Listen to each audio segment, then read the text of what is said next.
আমার বাবা আমার যখন 10 বছর বয়স তখন মারা যান। মা তখন বিধবা হয়ে যাব। তারপর থেকে চাচা আমাদের বাড়িতে আসতো বাজার নিয়ে।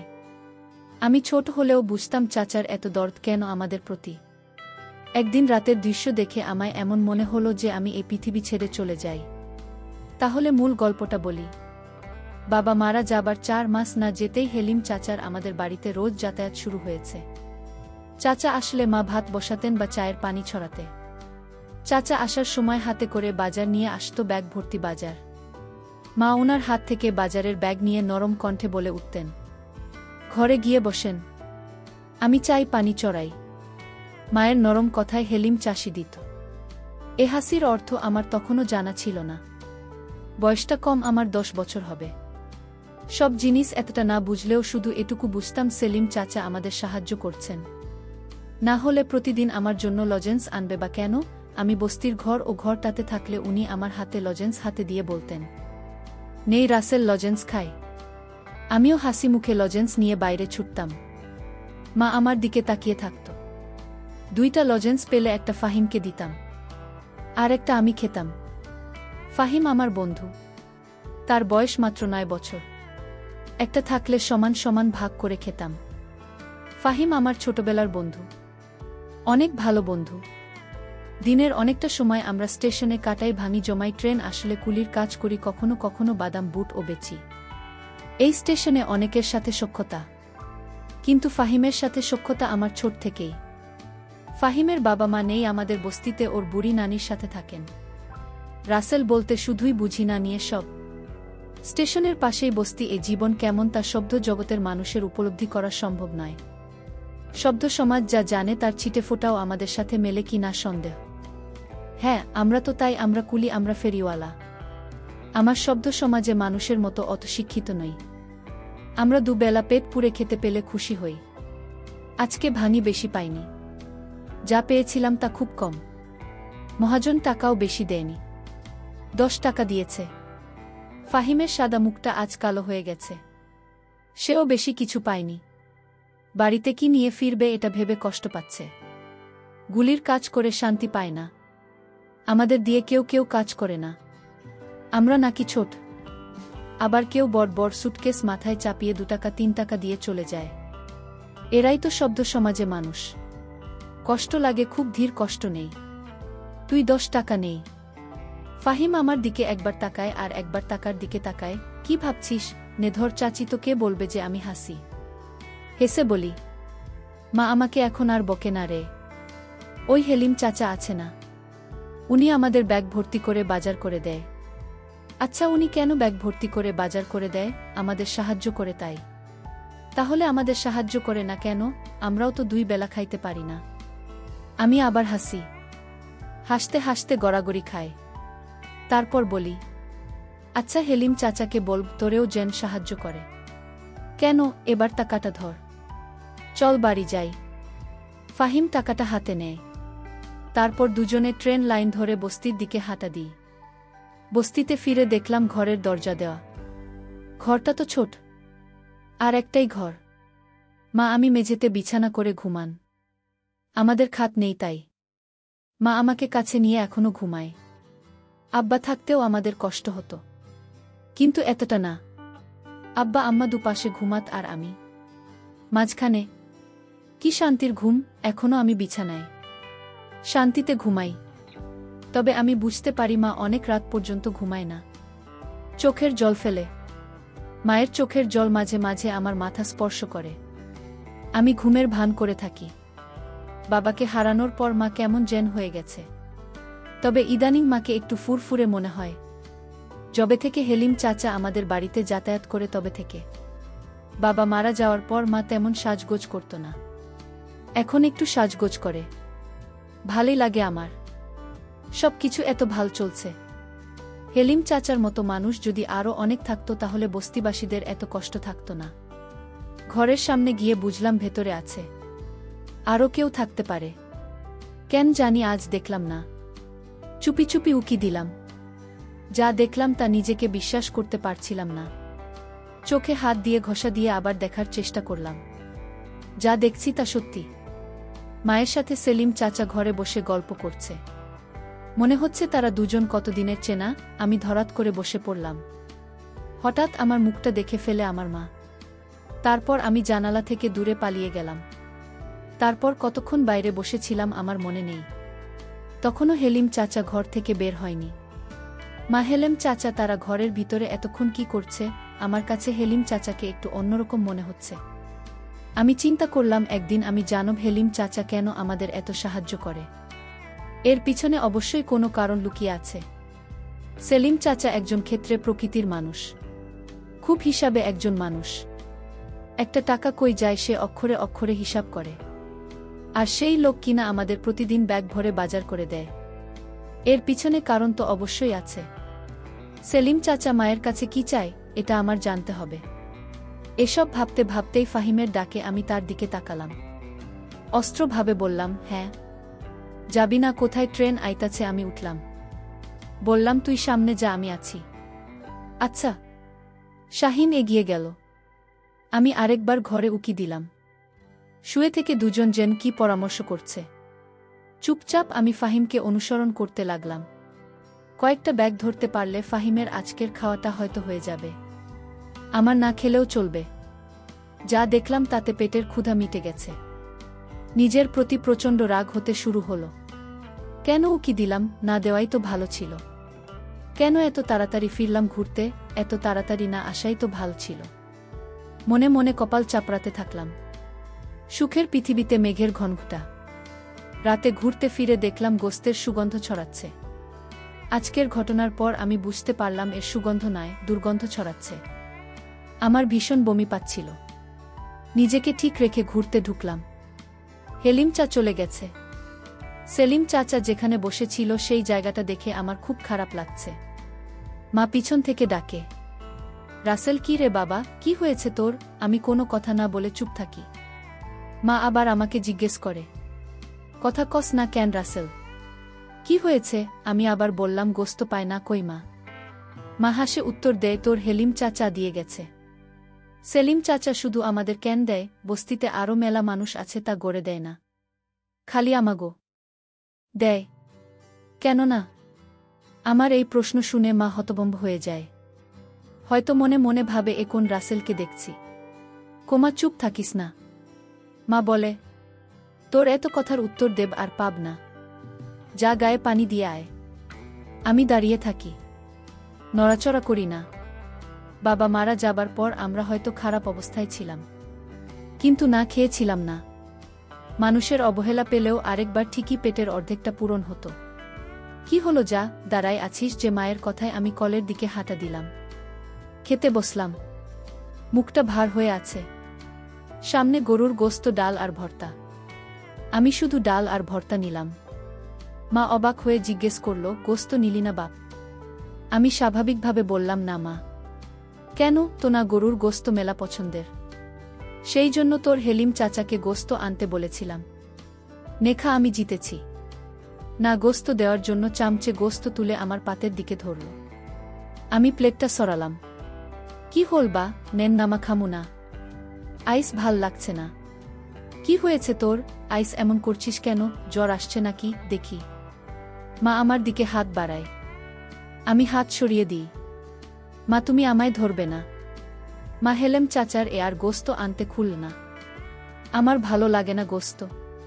আমার আজকের কথাবার্তা শুনে মা কিছুটা অবাকি হয়েছে। আমি তার দিকে তাকাইনি। শুধু ডাল আর ভর্তা দিয়ে চুপচাপ ভাত খেয়ে শুয়ে পড়লাম। আমি গোস্ত খেলাম না বলে মাও খেল না। আমার পাশে শুয়ে পড়ল।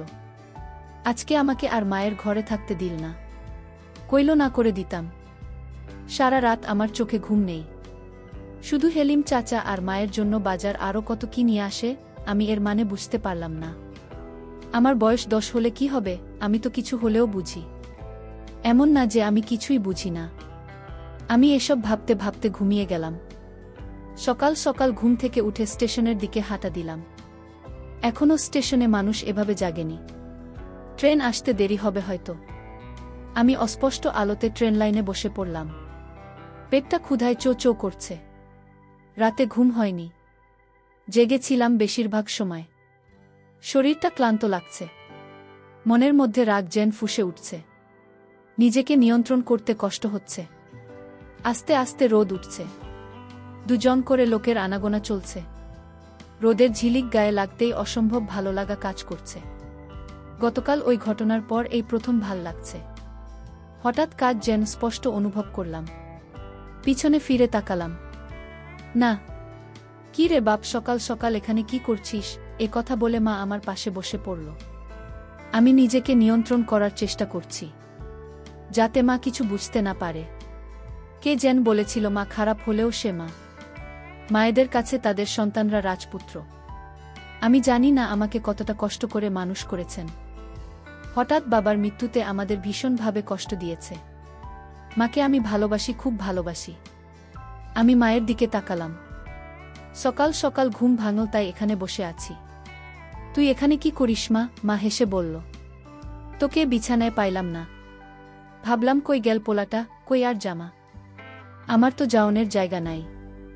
মা আমাকে জড়িয়ে ধরে হু হু করে কেঁদে উঠল। বলল, এমন কথা কইস বাবা? তুই যে আমার বাপ। আমার বাপ মরার পর তুই আমার সব, আমার দুনিয়া। মা তুই বাড়িতে যা, ট্রেন আইতাছে, দেখি কেউ কান দেয় কিনা। মা আমাকে ছেড়ে দিয়ে বলল, তাড়াতাড়ি বাড়ি আয় বাবা, চাল ভেজে চাকরি। আচ্ছা মা। মা চলে গেল। আমার মনটাও নরম হয়ে গেল। মা তো মাই হয়, মায়ের কাছে দুনিয়ার সব কিছু মিথ্যা। না, এমনই একজন যার মুখের দিকে তাকালে সব কষ্ট যন্ত্রণা ভোলা যায়। ট্রেন আসলো। আমি দৌড়ে গেলাম। যাত্রী আছে কিছু, কয়েকজন ভদ্রলোক নামছে। আমি এগিয়ে গেলাম। স্যার, সুটকেস ব্যাগ ধরতে হইব। কালো কোট প্যান্ট পরা লোকটা বলে উঠল। পারবি তুই? অনেক ওজন কিন্তু। আমি হেসে বললাম, পারব স্যার, এটাই তো আমার কাম। আমার কথা শুনে সুটকেসটা মাথায় তুলে দিল। আরেক হাতে আর একটা ব্যাগ। আমি ওনাদের সাথে সাথে যাচ্ছি।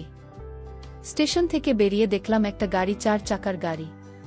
খুব সম্ভবত সাহেবদেরকে নিয়ে যাওয়ার জন্য এসেছে। এখানে রাখ। আমি দাঁড়িয়ে পড়লাম। আমার মাথা থেকে সুটকেসটা নামিয়ে নিয়ে বলল, নাম কি তোর? রাসেল। দারুণ তো। কয় টাকা দেওয়া লাগবে? বিসমিল্লাহতে আপনি আছেন, যা দেবেন তাই মতো। লোকটা হাসল, হেসে বলল, যাদের তাই জবি স্যার। একটা 5 টাকার কয়েন দিয়ে বলল, চলবে তো? আমি মনে মনে লজ্জা পেলাম। লোকটা হয়তো বুঝতে পারল। আমার হাত থেকে কোনটা নিয়ে 50 টাকার একটা নোট দিয়ে বলল, নে, এটা রাখছে, আমার কাছে তো ভাঙতি নাই। পুরোটাই লাখ। আর কখনো বলবেন না যা দেবেন তাই নেব, না হলে থাকবি, বুঝলি? আমার মাথা নাড়ালাম। লোকটা তার ফ্যামিলিকে নিয়ে গাড়িতে উঠে চলে গেল। আমি 50 টাকা করে নোটার দিকে তাকিয়ে দেখলাম। স্টেশনে আসতেই আরেক সাহেবের ডাক আসলো। আমি দৌড়ে গেলাম। স্যার, কিছু ধরতে হইব। হ্যাঁ, এই সুটকেস 2টা নেই। সুটকেস 2টা আমার মাথায় চাপিয়ে দিল। বেশ ওজন ছিল। আমি লোকটাকে অনুসরণ করতে লাগলাম। উনার সাথে একজন মহিলা, সম্ভবত ওনার স্ত্রী। রাস্তার দিকে আসার পর লোকটা একটা ট্যাক্সি ঠিক করল। ততক্ষণ আমি সুটকেস নিয়ে দাঁড়িয়ে মনে মনে ভাবলাম, কতক্ষণ নামাতে পারলে বাঁচি। সুটকেস 2টা নামিয়ে উনি আমাকে 10 টাকার একটা নোট ধরিয়ে দিয়ে বলল, নে। আমি টাকাটা হাতে নিয়ে বললাম, আর 10 টাকা দেন। স্যার, কম হয়ে যায় তো আর 10 টাকা? মানে একটা সুটকেস 10 টাকা, 2টা সুটকেস 20 টাকা। 10 টাকা দিয়েছি, এটাই বেশি দিচ্ছি। যা ভাগ। লোকটা কর্কশ কণ্ঠে বলে উঠল। আমি নরম স্বরে বললাম, স্যার, ধোকানো হয়ে যায়। একথা শুনে আমাকে থাপ্পড় দিয়ে বলল, পাজি ছেলে, মুখে মুখে তর্কও করিস। 10 টাকা দিয়েছি, এটাই বেশি। এ কথা বলেই উনারা ট্যাক্সি করে চলে গেল। আমি মাটিতে পড়েছে থাকলাম। গা ছাড়তে ছাড়তে ভাবলাম, দুজনের মাঝে কত ব্যবধান। একজন কত বিনয়ী আর একজন কত বাজে লোক, অথচ দুজনেই কোটটাই পরা। আল্লাহর এই দুনিয়া কত খেলা যে চলে তার শেষ নেই। বাড়িতে ফিরে দেখলাম ফাহিম মায়ের পাশে বসে আছে। মা চাল ভাজা। আমি তাদের পাশে বসে পড়লাম। শাহিনকে বললাম, সকাল সকাল তুই? ফাহিমের মুখটা কালো হয়ে গেল। মনমরা হয়ে বলল, দাদির যত বাড়ছে, বিছানা থাকিবার পারে নাই, ক্ষুধা লাগছে। ফাহিমের কথায় মা বলল, দুপুরবেলা এখানে ভাতও খাই ফাহিম, যেটা আমার জন্য নিয়ে যায়। ফাহিম এবার একটু স্বস্তির নিঃশ্বাস ফেল। আচ্ছা চাচি, যা। আর চাল ভাজা খেয়ে ফাহিমসহ স্টেশনের দিকে ছুটলাম। কিছুক্ষণ পর ফাহিম বলে উঠল, তার পিছনে ধুলা কেন? আমি পেছনে ফিরে তাকালাম। দেখলাম সত্যি সত্যি অনেক ধুলো। ঝাড়তে ঝাড়তে বললাম, এক সাহেব এতে ধাক্কা দিয়ে ফেলে দিচ্ছে। ধাক্কা মারছে কেন? 2টা সুটকেস জন্য 10 টাকা দিচ্ছিল, 20 টাকা চাইতে ধাক্কা মারল। ফাহিমুর মনটা খারাপ হয়ে গেল। আমি জানি আমার জন্য অনেক মায়া, অনেক টান, অনেক ভালোবাসে ও আমায়। আমি 50 টাকার নোট বের করে ওর হাতে দিয়ে বললাম, নে ধর। 50 টাকার নোট দেখে অবাক হয়ে আমার দিকে তাকাল। এত সকাল সকাল 50 টাকা কই পাইলে? আমি সহাস্য মুখে বললাম। আরেক সাহেব এতে খুশি হয়েছে। নে ধর, দাদার জন্য ওষুধ কিনিস। মুহূর্তেই ফাহিম ওর মনটা ভালো হয়ে গেল। হাসি মুখে বলল। বিকেলে বাড়িতে ফিরে দেখলাম চুলোর পাশে হেলিম চাচা বসে আছে। মা চুলো ধরিয়েছে। আমি আসার আগে বাড়ির আড়াল থেকে এতটুকু শুনলাম যে মা হেলেম চাচাকে বলছে, আপনি এ বাড়িতে আসবেন না। মানুষের কথা শুনতে হয়, মাইনসে কি তাহলে ভাবতে পারো? পারুল আমার মায়ের নাম। তাও হেলিম চাচা বলল, চল কাজী অফিসে, তোকে বিয়ে করে ফেলি, রানী করে রাখব তোকে। আমার বিয়ের ইচ্ছা নাই। তাহলে কি বিধবা হয়ে থাকবি? এ কথা শুনে মা চমকিত হয়ে গেল। হেলিম চাচার দিকে বিষণ্ণ দৃষ্টিতে তাকাল। মায়ের চাহনি দেখে আমার মায়া হল, বড় মায়া। হেলিম যাচ্ছে বলে উঠল, বিয়া করতে চাই তা আছি, তাও তো হয় না নাকি? আমার বাড়িতে আমার আরব ও আছে, ভিতরে সুখে রাখব না? তাহলে আমার রাসেলের কি হবে? রাসেলকে নিয়ে ভাবিস না, ওই তো আমার পোলার মতো। এই কথা শোনার পর আমার মেজাজটা খারাপ হতে লাগল। বাড়িতে কিভাবে যাব সেটা নিয়ে ভাবতে লাগলাম। যাব কি যাব না সেটা নিয়ে দোটানায় পড়ে গেছি। শেষ পর্যন্ত গেলাম। আমাকে দেখে হেলিম চাচা বলে উঠল, আরে বেটা কি খবর? গান কাজ সব ভালো তো? ভালো। মিছিমিছি বাড়িতে ঢুকে কিছুক্ষণ পর বের হয়ে আসলাম। বাইরে লোকটা মায়ের সাথে তার ব্যবসা নিয়ে কথা বলছিল। আমি জানি আমি না থাকলে অন্য কথা বলতো। এখন বাজে লোক মনে হয় তাকে। আমাকে দেখে বলল, নে লজেন্স খা। আমি বললাম, আমি লজেন্স খাওয়া ছাড়া দিচ্ছি, তাহলে তোর লাইগা কি আনন্দ? কিছু না। এ কথা বলে আমি হাঁটা দিলাম। মা পিছন থেকে তাকে বাদ খাইয়া যা। আমি পিছনে না ফিরে বললাম, পরে থামো। মনে মনে ভাবলাম, থাক, তোমার সুখে আমার যেদিকে চোখ যায় সেদিকেই চলে যাব। মা তখন দৌড়ে এসে আমাকে একটা জোর দিয়ে বলল, আমি যা করেছি তো সুখের জন্যই করেছি। তোর বাপ মারা যাওয়ার পর যদি তোর চাচা হেলিম আমাদের না সাহায্য করত, তাহলে আমরা ভিক্ষা করতে হতো রাস্তায় রাস্তায়। আর তোর চাচাকে তুই যে রকম খারাপ ভাবে সে ততটা খারাপ না। তুই মাঝে তোর চাচা আমাকে রুমে দেখতে পেয়ে বাজে ভাবে নিচ্ছিস। আসলে তো চাচা তো বাবার চিঠি নিয়ে আমার সাথে কথা বলতো আর আমাকে সান্ত্বনা দিত। আল্লাহ যা করেন তা ভালোর জন্যই করে। তো হেলিম চাচা আমাদের পাশে না থাকলে যে আমাদের কি হতো? বাক, তুই রাগ করিস না। সেলিম চাচা বলল, ঠিক আছে, ছেলে যেহেতু চায় না আমি তোমাদের সাহায্য করি, তাহলে আমি আর আসব না। আমার তবু সন্তান কিছুই নাই। ভাইজান মারা যাওয়ার পর আপন বলতে আপনি ছাড়া কেউ ছিল না। আমি তোমার নামে আমার সমস্ত সম্পত্তি লিখে দিয়েছি। তোমরা মা ছেলে ভালো থাকো, আমি চলে যাই। মা তখন আমাকে বলল, বাবা, তুমি যেদিন তো চাচাকে আমার ঘরে দেখে সন্দেহ করেছিলি, ওই দিন তো চাচা আর আমি পরামর্শ করে আমার নামে সমস্ত কিছু লিখে দিয়েছে তো চাচা, আমি নিজে চাইনি। তোর চাচা বলল, আপনি আর রাসেল ছাড়া কি আছে আমার? আমি আপনার নামে সমস্ত সম্পত্তি লিখে দিলাম। আর তোর চাচা তো তোর বাপের আপন ভাই, তাহলে তার সাহায্যে পেলে ক্ষতি কি? চা তো বাপের সমতুল্যই। তুই আমাদের যে রকম ভাবছিস আমরা আসলে তেমন না, এটা তো ভুল ধারণা বাপ, আমি কোনো পাপ করিনি। মায়ের কথা শুনে আমি হেলিম চাচাকে জড়িয়ে ধরে কাঁদতে শুরু করলাম আর বললাম, চাচা, আমি তোমাকে ভুল বুঝেছিলাম, মাফ কইরা দিয়ে আমায়। বন্ধুরা, গল্পটি কেমন লাগলো তা কমেন্ট করে জানাবেন। ধন্যবাদ।